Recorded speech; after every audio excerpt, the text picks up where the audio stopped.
I ended up getting the job, and he was just like, can you move to Miami in 11 days? It's like, 11 days? I'm living in Oklahoma. And so I called my parents and I was like, I need y'all to come down here and help me pack this stuff. And we packed everything and I moved to Miami. Wow, that's a big jump going from Oklahoma to Miami. Yeah.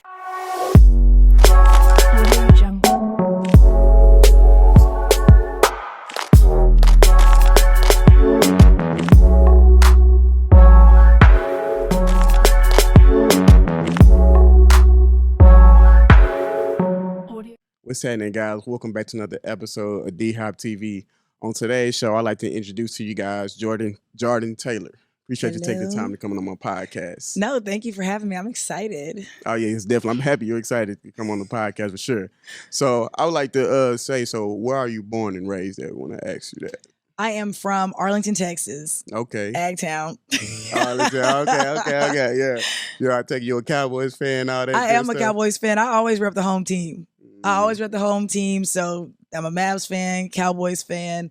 But yeah, born and raised in good old Arlington, Texas. Went to high school at Arlington Bowie. Okay. Don't walk out of my podcast. I hate to say it, but I'm an Eagles fan. I'm not even a big NFL fan. I'm not like diehard. Now college football, we can get to Tesla. We get Tesla on college football, but Cowboys, Eagles, I'm like, yeah, whatever. I'm a fan of Jalen Hurts. Okay. Oh yeah. I like Jalen Hurts, so it's cool. I'll let you slide. Okay, for sure. Okay. So let's go ahead and get today's show started. So you went to Oklahoma and SMU. So how did that shape you into what you're doing right now? Oklahoma, like I have to attribute a lot of like opportunities that I've gotten over the years, and like a lot of the success that I've had is I would attribute it to Oklahoma, the people that I met at Oklahoma. Okay. So that was like my like initial like interaction with sports on the business side. I was an athlete in high school, but on the business side of seeing the inner workings of the sport behind the scenes was like that. I got to give that all to Oklahoma. I worked for OU's football recruiting. I did student athlete marketing and development, and then I did student athlete conduct and accountability, just like making sure the athletes are going to classes, making sure they're on time and following the rules of the university, the conference, and the NCAA. Yeah. How did you get to Oklahoma? Like, what made you go there? I knew that I wanted to work in sports, and I was like very intentional about going to a college that was good at more than one sport, but more specifically good at the sports that I wanted to work in. So I was looking for schools that were, they didn't have to be the best, but were like on average, typically ranked in both football and basketball. Yeah. Because those were the sports that I wanted to work in. We all know about the Oklahoma Sooners. They always had a good football team. Yes. What was your favorite memories of being in college? Like, how much you miss it? Yeah. I miss OU. I miss college. Like, we had a ball at OU, and I was at Oklahoma during its prime. I was there from 2013 to 2018. So that's like Baker Mayfield, Joe Mixon. You got Samaje Perine, Obo Okoronkwo. I mean, like, D.D. Westbrook and C.D. Lamb. So I was there in Oklahoma's like prime. Buddy Hield was there for basketball. Mm-hmm. You had like Jocelyn Allo for softball, Lauren Chamberlain for softball. So just Oklahoma was ranked in everything when I was there. And so I got a lot of great hands-on experience there and working with literal top talent. Mm-hmm. And it's so many memories, and I'm sure a lot of these people be like, don't tell what we were doing when we was 18 and 19. But I have so many fond memories of Oklahoma, and we talk about it all the time. We're like, college is like the best time ever. It's like that middle ground. You don't have bills, or you're not paying them at least, and you still get to have your fun before like real life hits. Ooh, I definitely know you had some fun. You had some big names that you had said. Yeah, that's wild. Yeah. And that was the time they wasn't having NILs at that time, right? Yeah, no, NIL started when I was at SMU. NIL started recent, like was that COVID? 2020, 2021, I think 2021. So yeah, there was no NIL when I was at Oklahoma. Okay. Yeah, I feel that. So tell me about your time. So you went from Oklahoma to SMU. So how did that transition go about? So I left Oklahoma in 2018, and I got to SMU in 2022. So it was like 4 years of just like chaos. So 2018, I left Oakland. I got my bachelor's degree from OU, and then I moved to New York. Okay. And I was interning with the NBA Players Association and working with the NBA, doing like athlete management, like communications, all types of stuff. And so there I got to work with what's his name? Zion Williamson. That was like the first like big name in New York that I like worked with. And then Chris Paul, because he was the not the director, but he was the president of the NBA Players Association. And so working with them on their initiatives with the players. And then I moved back to Oklahoma to get my master's degree at OU. Then I left there in, my timings are off, so don't pay attention to my timings. But I went back to Oklahoma, then I left, and then I moved to Miami. And I was hired on as an intern for the Orange Bowl committee, which is a portion of college football playoffs. Yeah. And like I said, I was hired on as an intern, but the communications department is so small. It's just the intern and the director.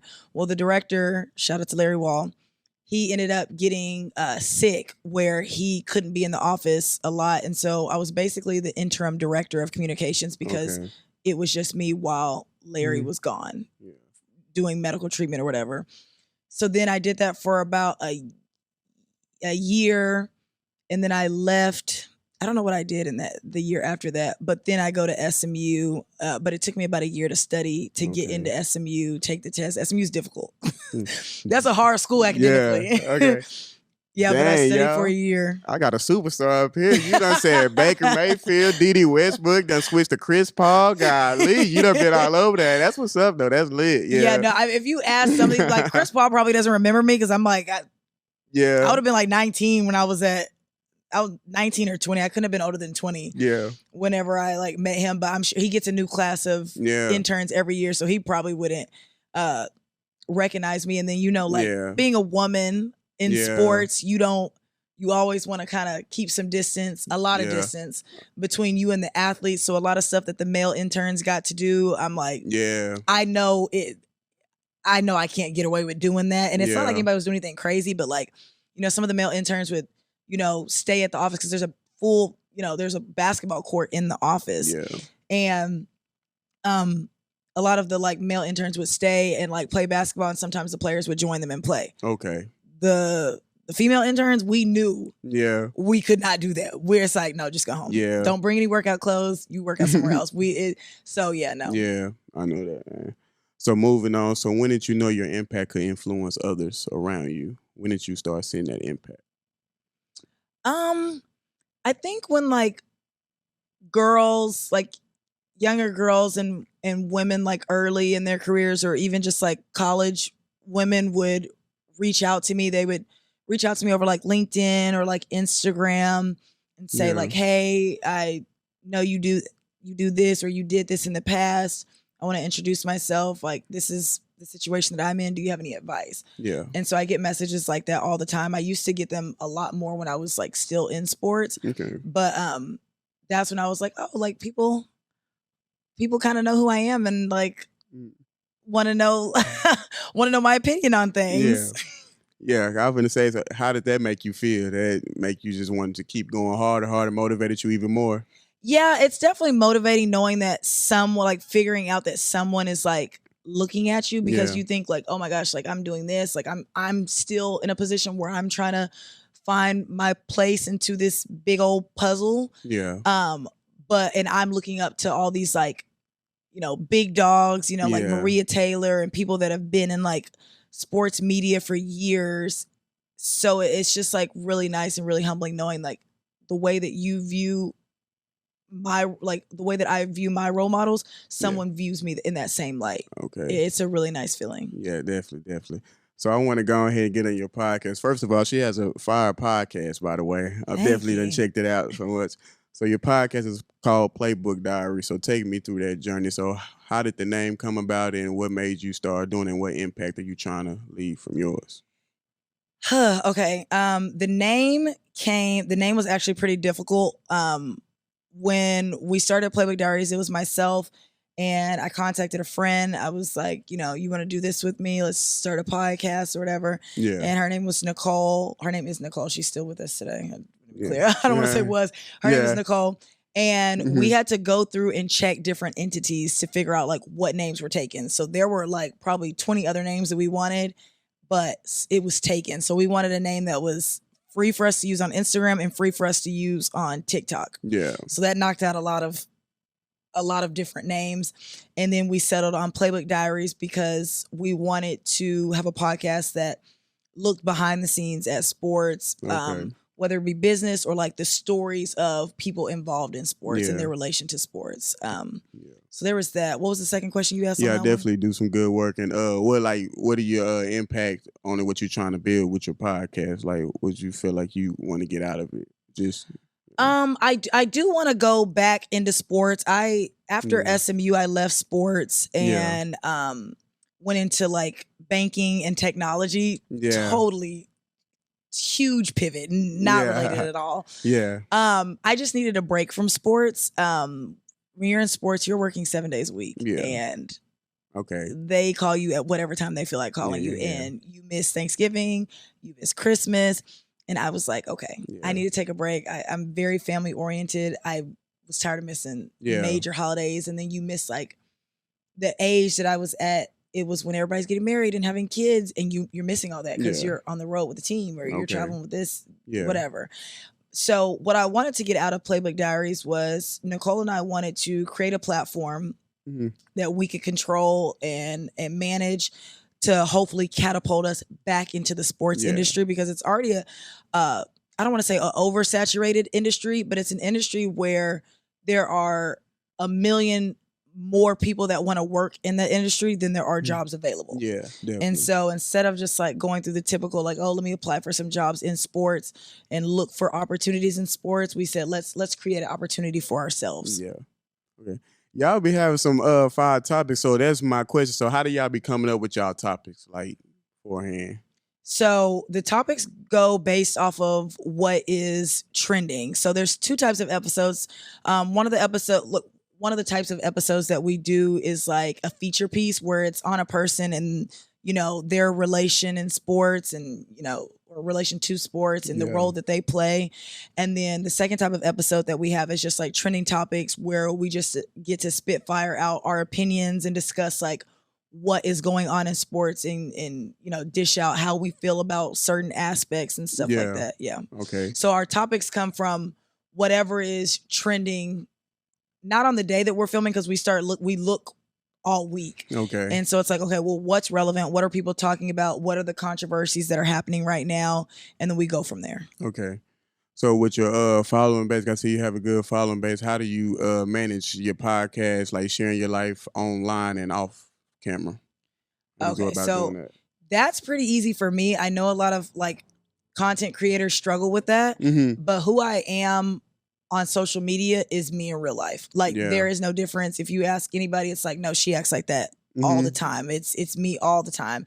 So it's not difficult for me to separate the two because it's like I'm just coming as my authentic self in person and on the internet. So that's not really difficult to manage. Sometimes I'm just like, I am aware that sometimes my personal opinions may not be the favorable opinion. Yeah. So sometimes I'm like, do I want to say this or how can I soften the blow on this topic? But sometimes it's just like, definitely. Nobody's going to agree with you 100% all the time. It's whatever. I mean, it's an opinion. Do you view yourself more as an athlete or an influencer? Which one do you view yourself or just like in between? I guess I would lean, 100%. I'm more of a influencer that happens to be athletic. Yeah. Okay. Like I'm athletic and I can do a lot of things. Yeah. Simply because I'm competitive. Okay. But I stopped athletics in high school. So I'm like, can you call once you hit like 25, it's like, okay. Yeah. You gotta, I'm not gonna call myself an athlete if I haven't played in 10 years. Yeah.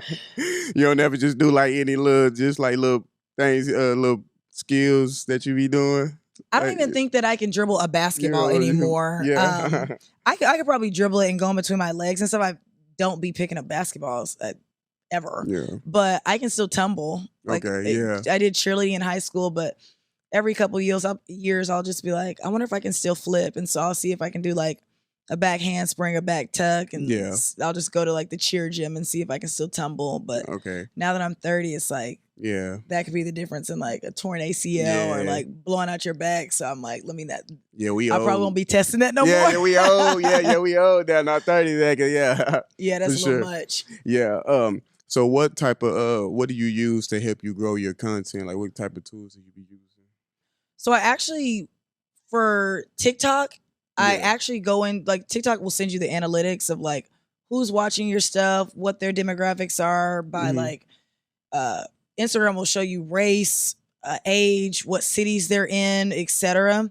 So I actually go into it and I look at that. I see like when we post a podcast on Apple Podcasts, Mm-hmm. because we post it on Apple Podcasts and we post it on YouTube. And so Yeah. I go into YouTube's analytics and I read those. And then I also do the same for Apple Podcasts to see like who's like what is the demographic Yeah.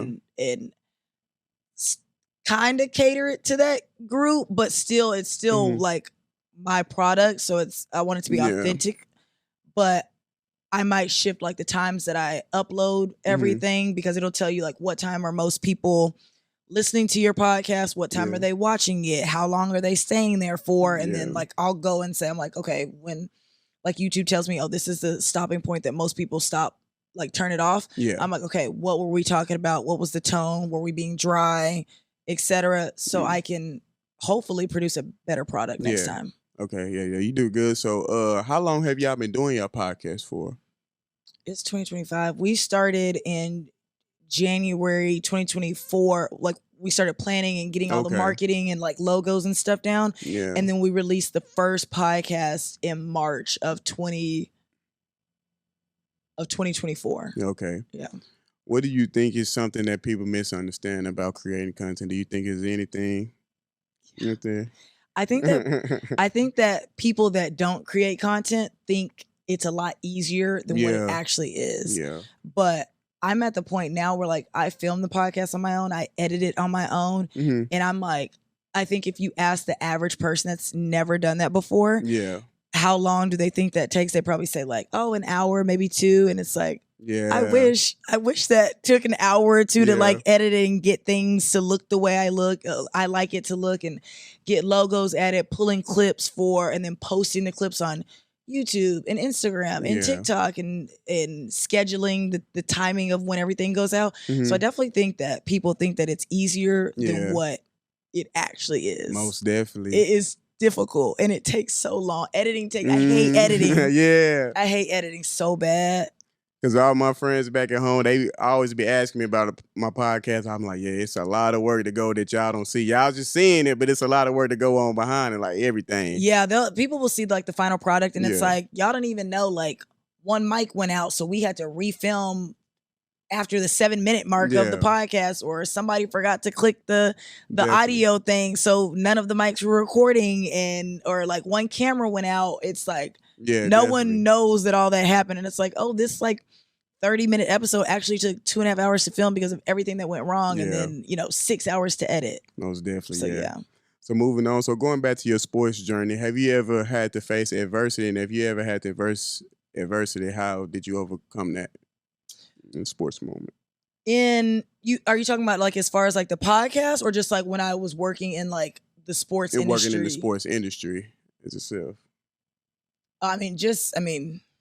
I hate to beat a horse while it's down, but being a Black woman in sports, it's like a lot of the times I was the only Black person in the room or the only woman in the room, which to me doesn't bother me, but it's Yeah. still like I have to be aware of how I'm presenting myself, Mm-hmm.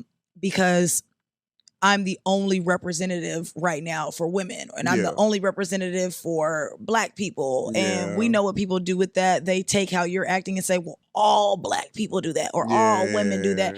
And that can be a little trying at times and, nerve-wracking, because it's like, no, this is just me Yeah. doing this. Okay. But I'm not the representative it's like a responsibility. And it's Yeah. like, I don't want to be responsible for your perception of Yeah. all Black people or all women. Sure. So that's always been kind of like something in the back of my mind. It's like like I mentioned earlier, like being an intern, it's like the female interns, the girls, we knew we couldn't do certain things because of how it would be perceived. Okay. And I always tell people, perception is not reality most of the time. I hate that quote, because just because you perceive something to be one way does not mean that that's the truth. You could be missing so much context. And so I'm very particular about how I like go to like interviews in sports, because I am a woman. It's like, you know, they always love to paint the narrative, oh, the women working in sports want to date the athletes. And it's like, if you work in sports and you saw what I saw, you would never want to date an athlete. You'd be like, oh my gosh.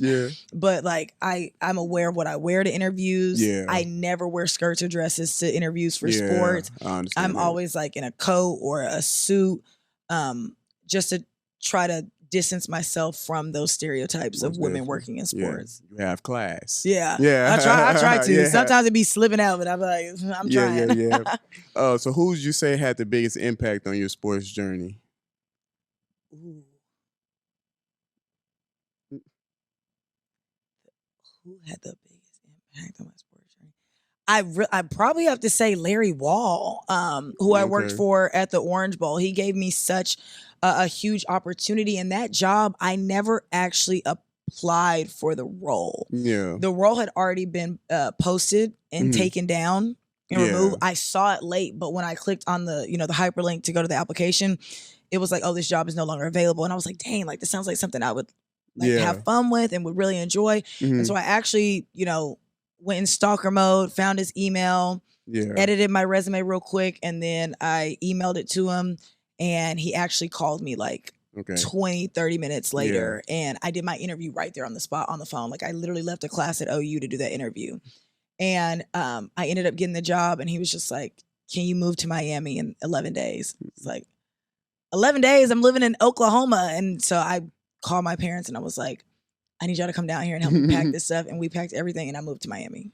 Wow, that's a big jump going from Oklahoma to Miami. Yeah, it was. I'll never live in Miami ever again. I hate that city now. Yeah, for real? I haven't been back since I moved away from there. I was like, oh my gosh, I hate the city. You think you'll ever move again? To Miami? No. I know you just said you'll never move, just move in general from Dallas. Now I'm like, I'm ready to like settle down and just like be one of those people that only looks for jobs in the city that they live in, because I love Dallas. Okay. I love the pace of lifestyle it is. It's not too fast. It's not too slow. And like all my friends and family are here. But I wouldn't be opposed to moving for a job, especially when it came to a job in sports, because like I said, the opportunities are so, you know, few and far in between. So it's like, you kind of got to seize the opportunity, and those opportunities be so quick because they can always just be like, well, okay, if you don't decide in like 2-3 days, we'll get somebody else. So I would move for a job, but I wouldn't consider every location.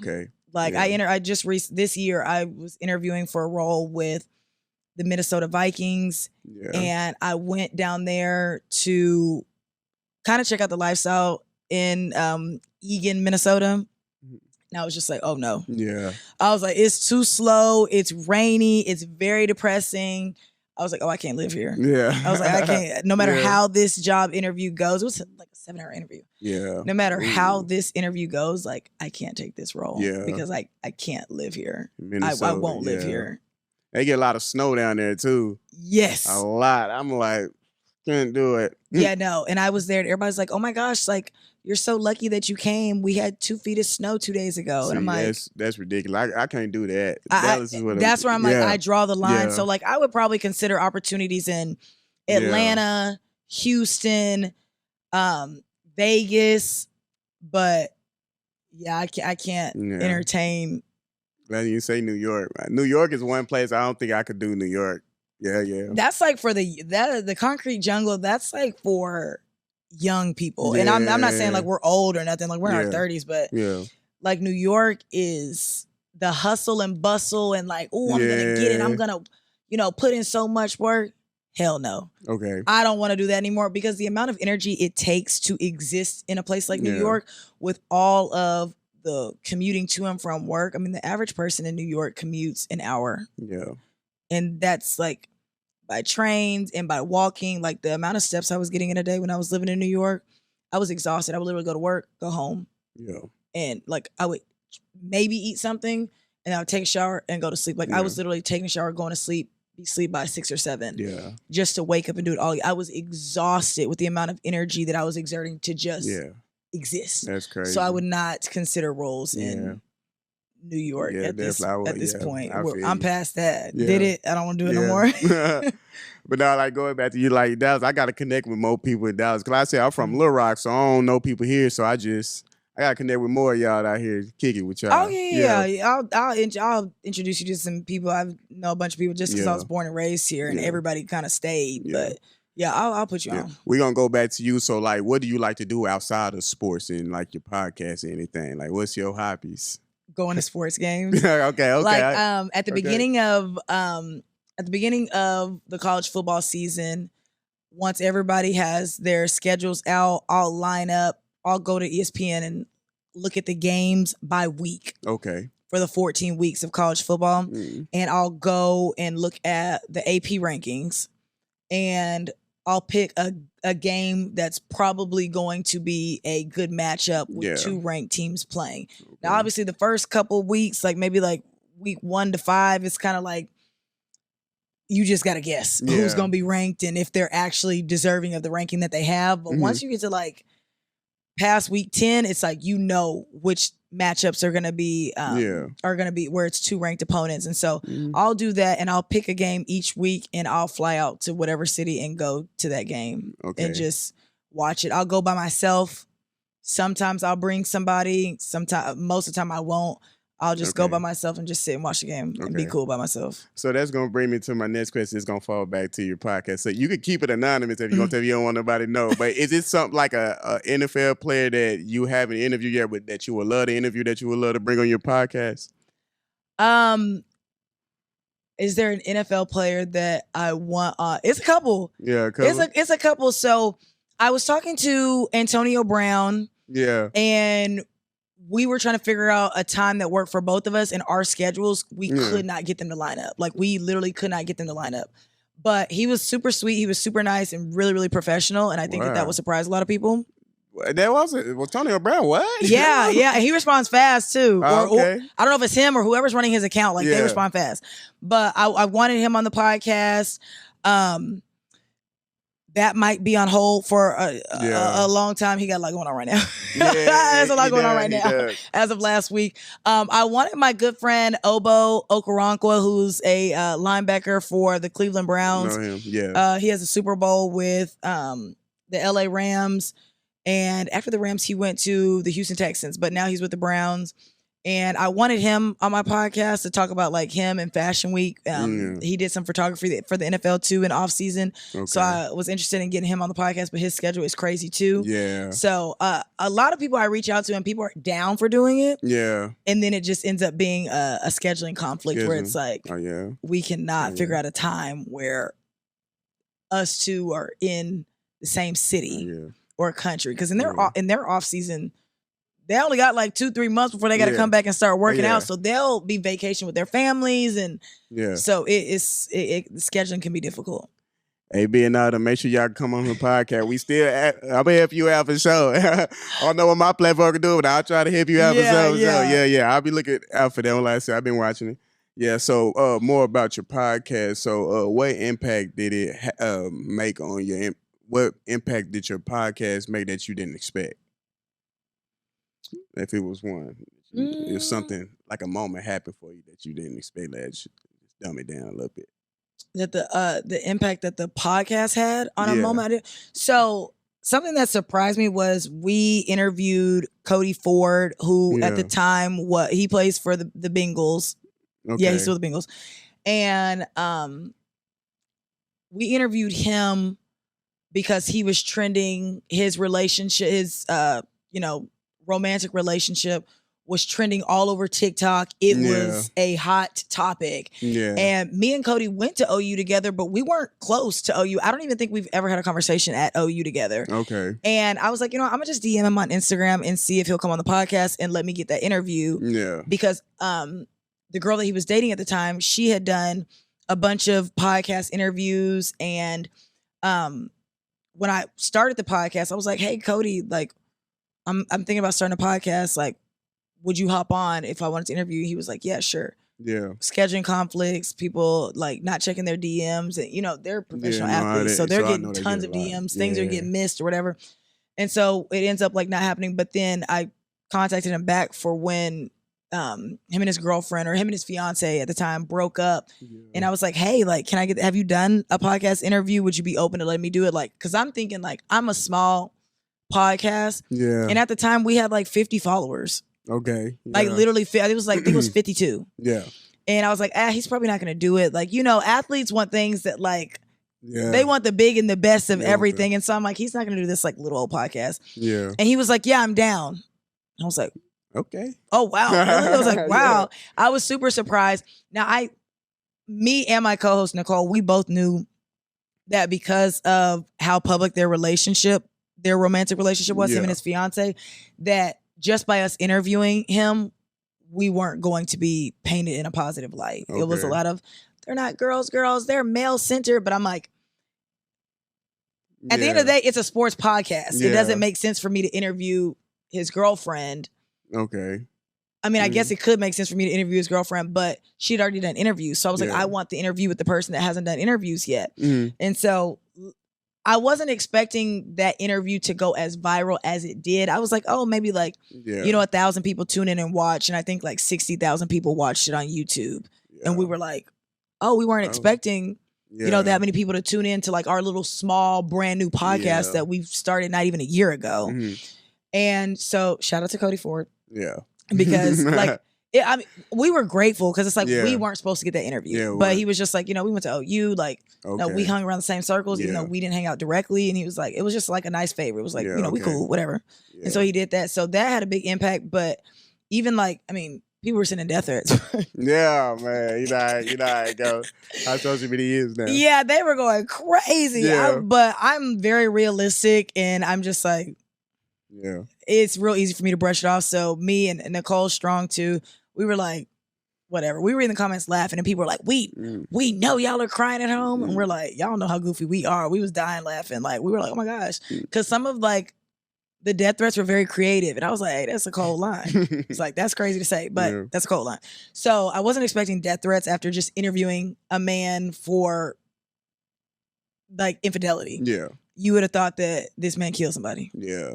In the most heinous way. Yeah. But so we weren't expecting that. But then like even after that, like it was trending for like months after, and then it became like one of like the little trending topics on Snapchat. Yeah. Like one of the stories you can click and read, and like people were like citing like, oh, the Playbook Diaries. So it was pretty cool to see like, oh wow, like big news articles are mentioning our podcast name. That was cool. Okay. So even with the death threats, I was like, fun for me. Yeah.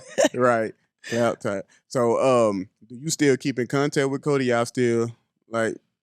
Yeah, I mean, we were, like I said, we weren't, I don't think that neither one of us would describe each other as friends, but like we followed each other on social media like since college, but we had never like, hey, let's hang out. Like we had common friends in college, but we didn't physically hang out with each other.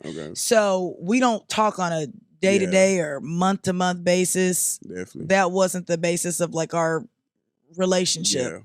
Yeah. Okay. But I'll hit him up for like some, like I was doing like a story on like NIL. And so I texted some of like the OU athletes that I am still in contact with to say like, hey, if you don't mind sharing, I'm thinking about making some content on how much they were going to get paid for the NCAA lawsuit with Clearinghouse and, all those payments going out for like their like back pay of NIL. Yeah. And so a lot of the players, Cody responded back and told me how much his portion was going to be. I reached out to some guys on TCU's team. Okay. They told me their portion, because it's different by according to the school and then the years that you went to the school. And so I was just going to do like a little TikTok on that, but I don't really think that they want that information released Oh, publicly. okay. Yeah. So it's all, so if you wasn't in the sports doing anything in the sports, what do you think you would be doing if you wasn't? Like if I was doing nothing in sports, what would I be doing? What you think you probably would be doing? Probably like PR or like public relations and like media communications, but maybe not for sports. You're good at that. You're good at that. I like that. I like talking, and I Yeah. like being in the crisis communications of a company. Like when shit hits the fan, Mm-hmm. it's like, okay, this is what we're gonna release to the public. This is what we're gonna do. I'm real good working under pressure, Yeah. and like I like the feeling of like knowing details that the rest of the world doesn't know. Yeah. So I would probably be doing that, or I would probably be doing like events. Like I do like event planning on the side now. Okay. And I'll just do like I'll do corporate events and plan it from start to finish, or birthday parties, etc. So graduations. Okay. Yeah. So that's fun for me too. Yeah, I don't really do that as often as I'd like to do, but I would love to do that as like a full-time job. So looking back at your college journey, is this something like knowing what you know now, is this something you would do different, knowing what you do now in the beginning? I've asked myself this before, and I don't think that I would like change anything. Yeah. Because it seems like the way that like life is going right now, it seems like everything fell into place the way it was supposed to fall into place. Definitely. Like I said, I got so many opportunities from choosing OU, so that boosted my confidence. Definitely my parents' confidence in myself. They're like, wow, we didn't think of it that way, but it's like it worked out. You got all these different opportunities. You worked for college football playoffs. You worked for the NBA. You worked for the NFL. You've done this and that. And because because of people that you met at OU, like it worked out the way you planned for it to work out. So I don't think that I would do anything different about college. I was going to say I would probably be more involved with sports and athletics and have more jobs within the athletic department, but I that would have changed the trajectory of my life too, because I actually got the opportunity with the NBA because I was working at Hooters during college. So I still had to pay like whatever wasn't covered by scholarship, and just like spending money and like rent and stuff. I covered that on my own. Yeah. And I made my money while I was waiting tables at Hooters or bartending at Hooters. But some of my letters of recommendation and some of the contacts that I met while I was waitressing. And so when I was in college, I actually was waiting on this guy that has a sports show. It's called The Sports Animal in Oklahoma, and it's their biggest sports radio station out there. Mm-hmm. And he just happened to come in, and he was my customer, and I was talking to him about like life and like what I wanted to do in the future. And he was like, come intern for me. Yeah. His name is Al. And I, without filling out an application or anything, I interned with him at the sports radio station, and he put me on to like high school sports out in Oklahoma, and he introduced me to a lot of people. He was my letter of recommendation for the NBA. So that's what I mean by everything fell into place. Had I had more jobs in the athletic department at OU, I wouldn't have been at Hooters. Yeah. And I wouldn't have met Al. Mm-hmm. And Al wouldn't have got me the internship. And then it would have been a domino effect, you know, or what do they call it? The butterfly effect. Yeah. I was in the right place at the right time. So everything fell into place. So I literally would not change anything. Oh, yeah. It was written. Everything happened for a reason. I'm happy that happened for you. Yeah. For sure. So what advice can you give other people who would like to be in your shoes one day, who want to go through what you went through?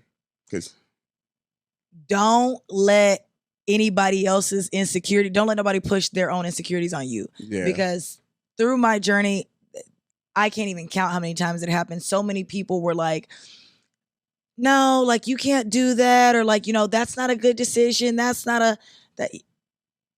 Yeah. You got to limit, like you want to listen to other people, but it's like, you got to limit how much you take other people's opinions into account and who's giving you what advice. Because honestly, it's like, why would I take advice seriously from someone who's in a position that I don't want to be in? Definitely. So it's like, if you were like a football coach, that would be, it's like, okay, well, you're in the industry I want to work in, but like, look at your role. I don't want to be a coach. That's a totally different journey. So it's like, I am going to take your opinion into consideration, but maybe your opinion won't weigh as much on my actions because you're not in a position that I'm in. Yeah. I'm a woman. Yeah. You're not. So we already got to operate differently. you're on the field, your role's on the field. My role is on the business side. We're operating differently. So you got to limit what outside voices are saying and don't let nobody tell you what you can and cannot do. Because my last year at OU, my graduate year, when I was going to graduate school, I was enrolled in 28 graduate hours, which is like 2 years of college. And I was just like, I have this scholarship. And it only covers from this date to this date. But if I put all these classes and fit them into this one semester, that's a full ride. Like like school is free. So many people were like, well, you can't do that. That's way too many hours. You can't handle that course load. Like 28 graduate. So for reference, full-time in college is 12 hours for an undergraduate. Full-time in graduate school is 9 hours. It's just 3 classes. And I was in 28 hours. So 4 times the regular load. That's not 4 times, almost 4 times. But so many people were like, no, you can't do this. Some of my professors were like, no, you can't handle this amount. So I actually had to go out of my way and I had to petition the University of Oklahoma and I had to petition the College of Journalism saying, I want to take this many hours because most schools won't even let you do that. And so I had to write the dean of my school, the College of Journalism, and then write the dean at the president of OU or something like that. And to get permission to even take that many hours. And then I had to have professors vouch for me saying like, we think she can handle it. And so I got my crew together and I finished 28 hours of graduate school and I had a 4.0. But had I listened to people that were like, no, that's too much, or you can't handle that, like you're gonna go crazy, it would have changed your trajectory of what I got going in my life. So just don't let nobody tell you what you can and cannot do, because only you can determine what you can and cannot do. And half the times we don't even be accurate with that. Do you still be involved with their sport, and do you still go to a lot of their games out there in Oklahoma? Yeah, for sure. I go to one game every year. When they play the Longhorns. Well, that's here in Dallas. Well, yeah, that's right. That's here in Dallas. And so I'll go to that game. I don't go to that. I probably won't go to that game for a while. It's just too hot. It's too hot. It's no shade. It's too much chaos. It's a bunch of drunk people. And it's like, it's more of a hassle to get to the game. You got to leave the house 5 hours for the game starts. Like, it's too much. It's too many people. But yeah, I try to go out to Norman at least once every football season. I go at least once every year. And if they're ranked and doing good, then I'll go for like big games, or like, if they got Bam on their schedule. Now they in the SEC, like I'll probably go to more, but I will probably go to more of their games away so I can see the other stadiums. Oh yeah, for sure. I mean that. So if somebody brought you up, so what would you, the first thing that they would say about what you hope they would say about you? They'll describe you. If somebody brought me up like somebody just in life, or like somebody from the sports industry? Whichever one you are. I guess sports. Just say sports. Sports? Keep it, sports. I would hope that they would say like, she knows what she's doing. Yeah. Because I can't think of a scenario where like I've ever dropped the ball for any sports job that I've had. Like I always am like top performer, because it's like, I know I'm being watched under a microscope. Definitely. So I'm like, I literally can't mess up. Like, because they, oh my gosh, messing up in sports is just like so bad. And so much can go wrong. Yeah. And it's like, oh yeah, no, that mess up can't come from me. Definitely. So I would hope that I would hope and think that they would say like, she knows her stuff. Like she knows what she's talking about. They're going to watch this podcast. They're going to be like, yeah, she right. Yeah. All right. So the last question I got to you before I close this podcast. So overall, at the end of your podcast, however long, what do you want to take from, like, what do you hope that'll be the end game for your podcast? I hope that the end game for my podcast results in like me actually being back in the sports industry. Okay. Whether that's in like media, like doing PR, media for a team, or, working with like an agent, or even like being on camera. I'm not opposed to like being, on air. Yeah. And kind of like that Maria Taylor, Stephen A. Smith type of role where I'm like at a desk and like just, I don't have to edit no more. I don't have to film myself no more. So I would hope that the end game for the podcast is what me and Nicole started the podcast for, which was to catapult us back into the sports industry. And hopefully it ends up in some type of opportunity that pays money. Yeah, definitely. Yeah. Yeah. Like I said, appreciate you taking the time to come on my podcast. No, thank you. This was great. Yeah. It was fast and Yeah. it was smooth. Yeah. It was smooth. Make sure y'all check her podcast out. Playbook Diaries is definitely a fire episode. Like I said, I'm a fan of her, so she came collabed on DHOP TV. So like I said, appreciate it again. Any shout outs you want to give? Oh, and her podcast is gonna be in the bio on YouTube. This podcast. Okay, bet. Yeah. You can watch it on YouTube, or if you're not a visual person, like most of our listeners are on Apple Podcasts, so listen to it on the way to work. It's available at 7 a.m. every Wednesday. And then we got to collab more on some content. Oh, yeah. We're going to have to collab in the future on some content. Oh, yeah. We definitely got to. And then I got to introduce you to some people. Yeah, for sure. Yeah, I'm getting all your information. Yeah. Okay, bet. Arkansas. Yeah, Little Rock in the house. Yeah. Yeah. But if you guys like today's video with Miss Taylor, make sure you guys like subscribe to DHOP TV podcast. Appreciate you. I was saying in my head, I saw you.